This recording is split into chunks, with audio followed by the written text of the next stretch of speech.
believe that I am responsible for designing my life. I am responsible for finally being in the driver's seat of my life. I am no longer going to be that girl who is in the back seat or in the passenger seat while I am responsible for moving this vehicle.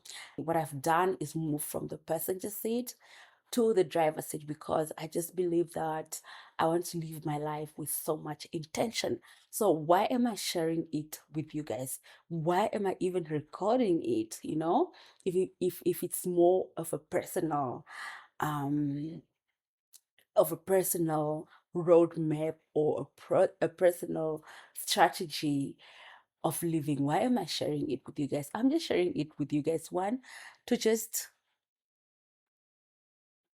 see what it will do, if it will help you, if you get a few cents from it, if you get a few pointers to emulate from and apply to your life, then do it. But I'm not sharing it for you to copy and paste because, as I said, each and every human being on earth is given the liberty to design their own life based on how they want it to be. For me, I'm just sharing this fantastic and amazing journey on this platform because I want to test. I want to keep these memories. I want to push myself out of this comfort zone that I'm at, and I also want to just see what is on the other side. And I am a firm believer of knowing that life is finite, life has a start date and an end date, and I'm not gonna be alive forever. So during the period that I am alive, I want to make sure that I experiment and test out anything, whatever I want to do with my life. If I want to record it, if I want to share it, I'll do it. And at when my time comes to an end, and that's it. And at least I know that during the time that I've been alive, I've done the things that bring joy to me. I've done the things that I love. Just even having a conversation like this with myself, sitting in front of the camera, it's just something that is sweet, that I'm enjoying, to be honest. I am enjoying this new girl. There are conversations that I'm having, and why not record them? So, yeah, so this is where I am at. And to hop into why we are having this conversation today, I just want to share the results. Yeah, I'm saying the results, right, of two experiments which I conducted this year. Okay, let me start with a soft one. Yeah. I love journaling.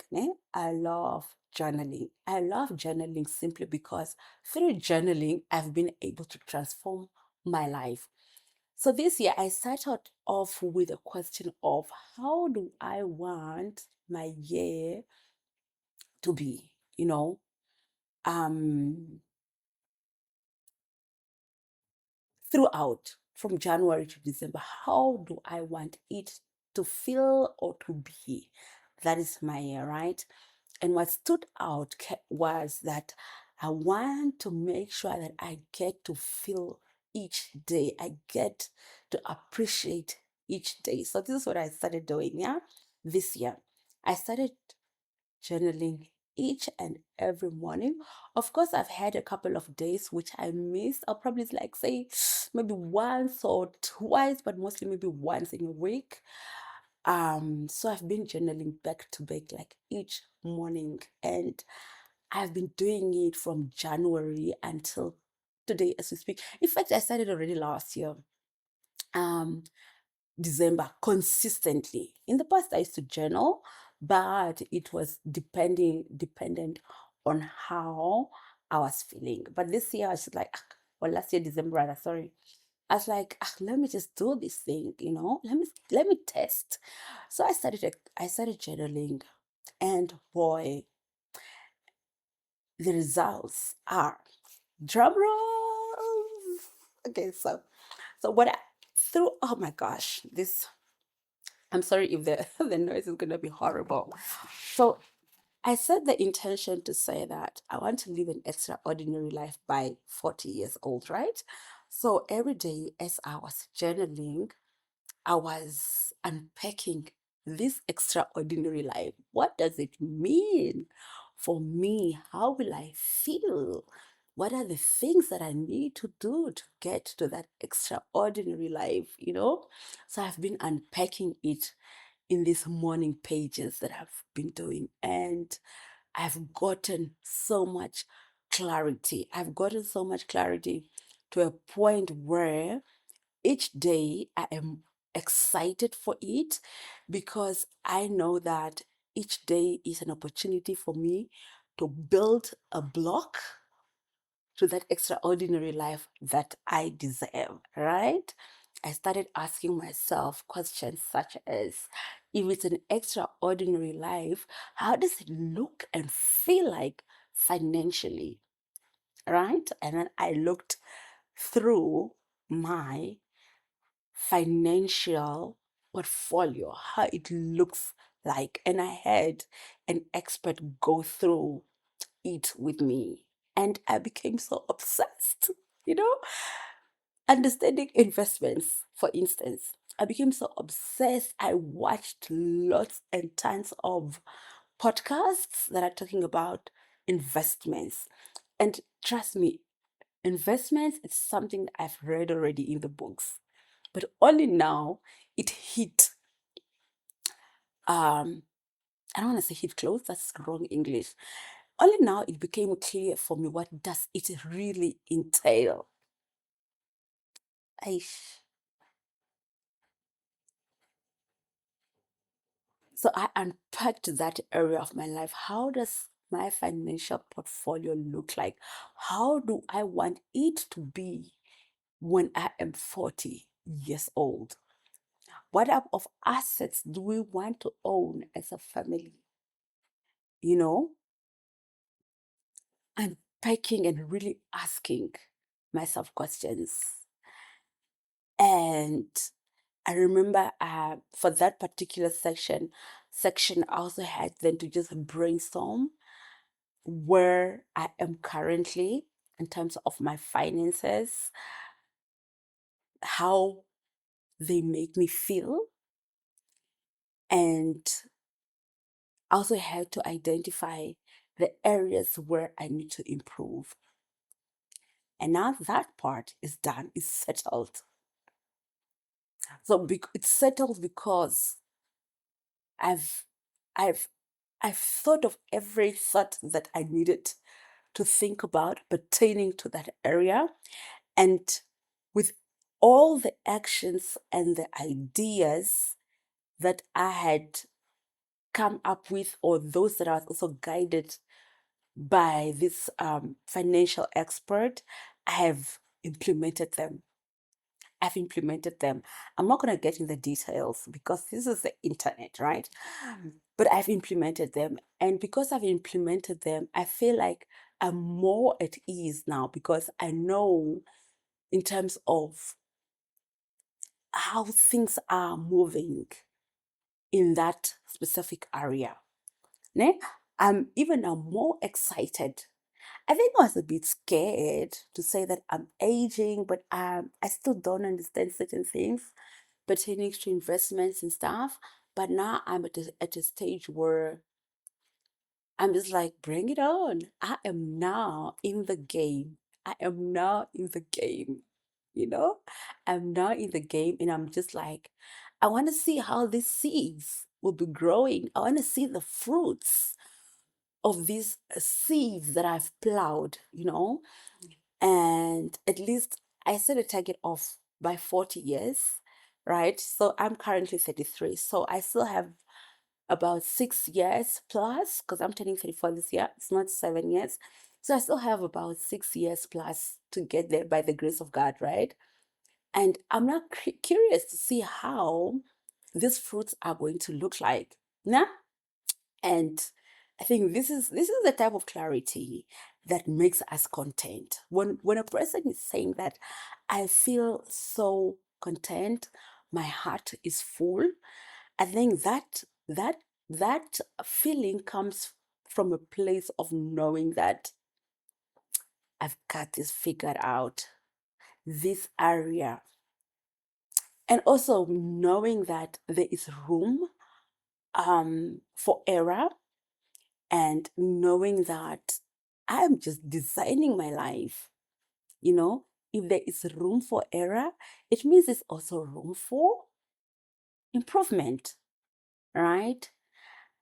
So, in a nutshell, journaling over the last quarter to present has given me so much clarity. And it's just not particularly in the area of financial or finance. Oh, my bumble is coming out. It's just not in the area of finance, but also in other areas in terms of my relationship or my relationships, yeah, that I have with my people, starting with my husband. These are questions I ask myself. How do I want our love to feel like currently? And how do I want it to grow? You know? And I'll always write, each day I'll write. And the more I wrote about it, the more clarity I got. And the more I became motivated to act on the things and on the thoughts that I want to have so that I can experience that type of love, right? Similarly, looking at my platonic relationships, I've also thought of things like what type of friendships do I want to have? Looking at my friendships, my relationships with my friends, how are they currently?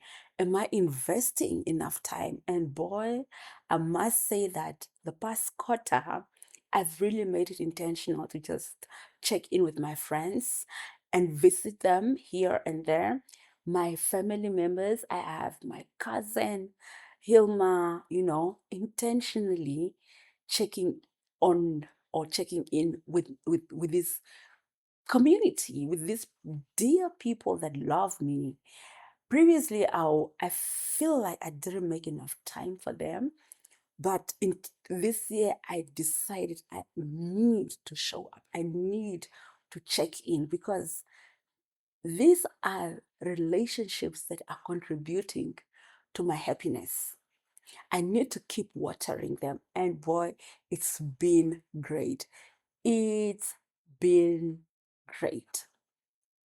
Yeah. So that's the part of journaling. And also just checking in with my mom, at work, having like really good conversations with my colleagues. Um, and as they say, if you start zooming into various areas of your life and setting an intention, you gain so much clarity. And if one area starts moving, or when things are just moving in the right direction, it kind of creates this domino effect where it will just affect the rest of the areas, where you are noticing that my relationships are working well, this and this is working well, this and this is working well, simply because there is no um, internal conflict, but I'm operating from a room of how can I make my life amazing now that I am alive? You understand? So that experiment really worked very well. Okay? So now moving on to the second experiment. Remember the first experiment? I spoke about journaling and what it did to me. I am really like at a happy place. I kid you not. And although if I don't get to that extraordinary life that I am visualizing to happen by the time I turn 40, I think I won't be disappointed because the process has really been great so far. I'm enjoying this whole process of knowing that each day I'm approaching it with pure intention. I'm appreciating it. I know that it's a day that is um, contributing to my entire life, and knowing that I want to live an amazing life. I just feel like I'm at a stage where I deserve to live an amazing life. So that was my first experiment. And then moving to the second experiment. This is so interesting, and you won't believe me, but it's up to you to believe or not to believe. But yeah, so and I think it ties in the first experiment of journaling, knowing that I started really paying attention to where my money is going. This freaking year, I decided I refused to spend my money in certain areas. I refused, and these are like small areas. I mean, one would consider them as little things, but for me, it's just like, why the hell should I waste my money in this area? And this has to do with why the heck, yeah, should I keep making rich people rich if I am not even there, if I am still, when it comes to my financial status, I am still in the infant or infancy stage? Why should I still keep making rich people rich with my money? And that question had to answer a lot of areas where I felt like I've been pouring or flashing my money down the drain as a person who doesn't actually have anything or nothing, who doesn't have much. By this, I mean, I started asking myself, why do I spend money on buying expensive perfumes? And mind you, for me, expensive perfumes, it's something like my expensive, yeah? This is my part. I'm gonna say what what I do, yeah? For me, expensive means spending or buying a perfume that is 1,000 something. Like, why am I wasting my money? So this year, I decided I'm not gonna buy an expensive perfume or expensive perfumes. Can I afford them? Yes, I can afford them. But is that really a good way of spending my hard-earned money? I reflected and I noticed now that's a waste of money. Why do we hype about how we smell? And we even make it a thing of when you smell good, you feel good. Hmm. I feel like for me, smelling good has zero correlation to my happiness. My happiness is brought up by things like the type of relationships that I have with my community. These are the things that are pouring into my happiness cup. Perfume is not one of them. So I rubbished it. So I started buying fragrances. I started buying this. I don't wanna sound bougie, but I started buying these cheap perfumes. Not cheap perfumes, but it's a fragrance. It's just like a spray man from Discam. It smells good. And it costs like $70. And the money that I needed to pay or to spend on those perfumes is money which I just put aside and said, these are my seeds that will contribute to my better financial portfolio. So that area, I'm done. I'm not spending my hard-earned money on material stuff like perfumes. Number one. Number two, I looked at what I currently own and I'm like, I think I have all the handbags that will fit the various occasions which I'll be attending. I have small, medium, large handbags. So now that is the end. I am not buying handbags anymore because, first of all, the types of handbags that I have, these are handbags that are like really good quality. I believe in buying quality stuff. So I told myself, I'm not going to waste my money on buying handbags. Why are we so fixated, or why are we taught to always consume? We're always consuming and consuming and consuming. And with consumption, we are literally giving away our money to companies owned by people who already have money, meaning we are making rich people richer while we don't have anything, we don't have much. And the seeds that are supposed to help us transform our financial status, we are flushing these seeds away. So personally, I decided I'm not going to be part of that group of people who would just flush money away. So I'm not buying handbags. I'm going to settle with the handbags that I have until I reach to a stage where I know that, ooh, now we need to replace this size of this bag because it's old. I'm not buying because it's beautiful. I'm not buying because it's trending. I am not buying because um because it's cute. Nah, I'm not. I went to school for a purpose. My mom sacrificed his work salary to send me to school to be educated. If I'm educated, I need to be at a position where I am able to make rational decisions. And the rational decisions should also impact how I am showing up in life, what I am consuming, what I deem important, what I deem necessary for me. And I think for me, the area of just flashing my money on what I I get fed through the various social media platforms, I think for me that's just something I decided I'm not going to do anymore.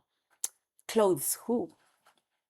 I was looking at my closet the other day, and naturally, I'm a person really who doesn't. I'm not really into clothes, but by this I mean I'm not really a person who is frequently buying new clothes. But nevertheless, I looked at my wardrobe and I I was looking at my clothes. I'm like, I have some good quality clothes, to be honest. At least majority of my clothes are really like good quality.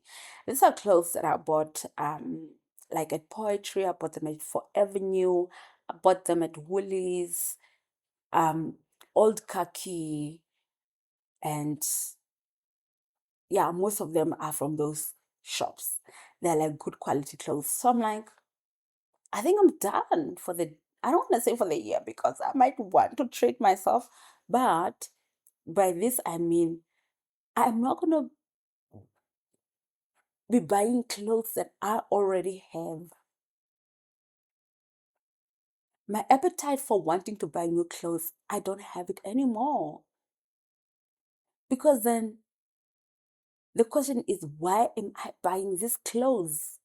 I'm only going to buy new clothes if maybe I have an event to go to and I want to look good and I don't have anything in my wardrobe to wear. And those events will probably be like one or two in the year. I'm willing to create room for that, but I'm not buying clothes on the basis that it's beautiful. Nah, I need to do better.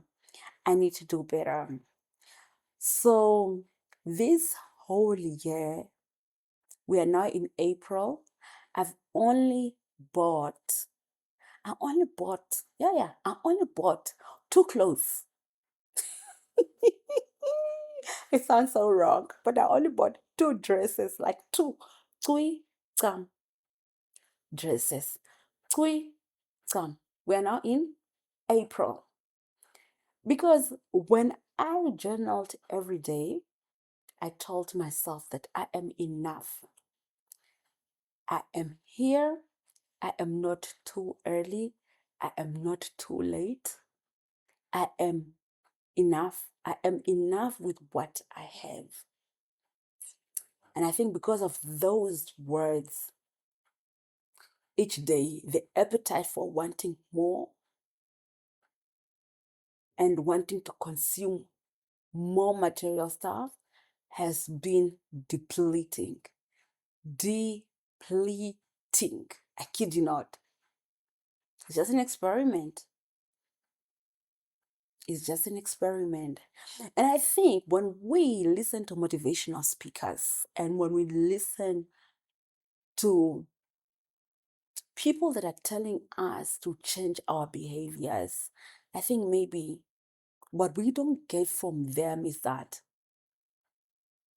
they are just not motivating us, but they're actually telling us how they've lived their lives. And because of the evidence they gathered, it's so real that it excited them so much that they needed to share with us. For me, I've read so many books, but I don't think I've implemented everything that I've read apart from just knowing. I think I've been for the longest in a gap of knowing, not a gap, but I've known a lot. Oof, yes, I've I've I've been privileged to learn from these books, and as a result, my knowledge has increased, right? But there's been a disconnect between me knowing and me doing. There's been a disconnect between me knowing and me doing. Now, through the experiments that I've been running, I'm literally doing, I'm literally acting, I'm literally acting on the things and on the knowledge that I've learned.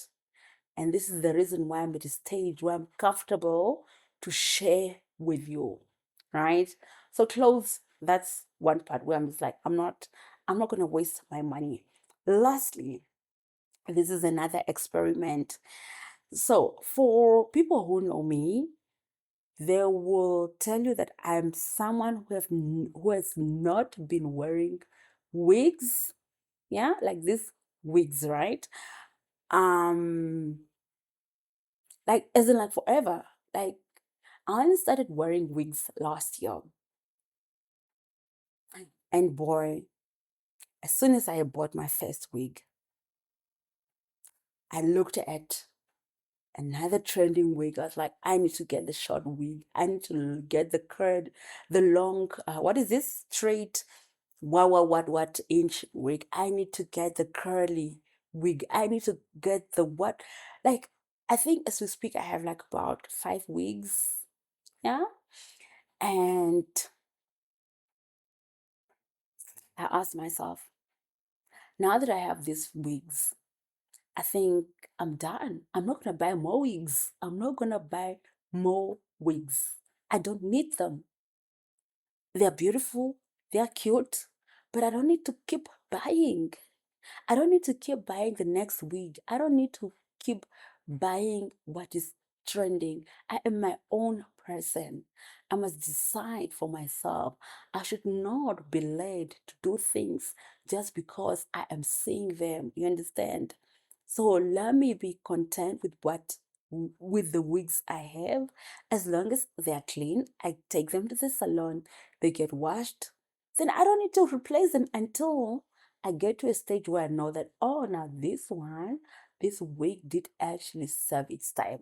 And the money that I'm supposed to be buying wigs with, buying clothes with, buying new handbags with, that's the money that I will strengthen my financial portfolio with so that I can get the freedom, the financial freedom that I want for myself and for my family. In a nutshell, awareness, awareness. You know, sometimes when we don't know and we're just operating on autopilot, we make so many mistakes. And it's okay. We need to give ourselves ourselves grace. I know I messed up in those areas, but also I didn't really do much. It's just something I started doing, but I'm just happy that I was able to catch myself before I wasted lots and lots of spending on these unnecessary material stuffs that are sold to us by people that already have money. So, because of the awareness that I now have, I'm at a stage where I'm also just questioning things. And I think this is the reason why we have this podcast, Daring to Differ, where I'm I'm cultivating a spirit, yeah, or rather a culture of questioning things as a young person, living a life with so much intention and a life which I am curating myself and not being on autopilot. So, those are the experiments which I ran during the past quarter, and I've seen the results. I am feeling the results. Hence, I just had to share this with you so that you can also just introspect and look at your finances, for instance, see where those leakages are, see where you're wasting your money, and create alternative routes for your money. The money that you're currently flashing on material stuff, route them to areas that you're able to plant a seed or sow a seed so that 5 years from now, 10 years from now, your life will become barely recognizable. Especially, and this is a disclaimer, especially if you come from poverty like me.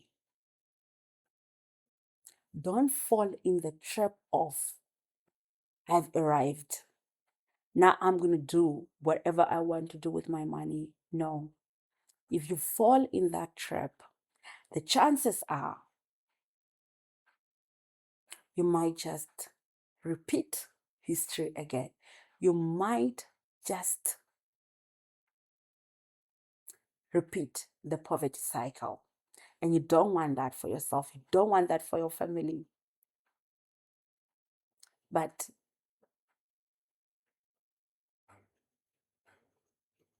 only you know your truth, where your leakages are. Introspect and take action. Experiment it. There's nothing to lose. Sometimes there's nothing to lose. Sometimes just try out something. Just try. And the more you try, eventually you start seeing results, and the results will make you happy. And you even just come share like I'm sharing. But on a serious note, guys, as people who come from poverty, we have no reason to make rich people rich while we are still on the periphery. Nope. Nope, nope, nope, nope, nope. We're not doing that. So that is the experiment. It's been great.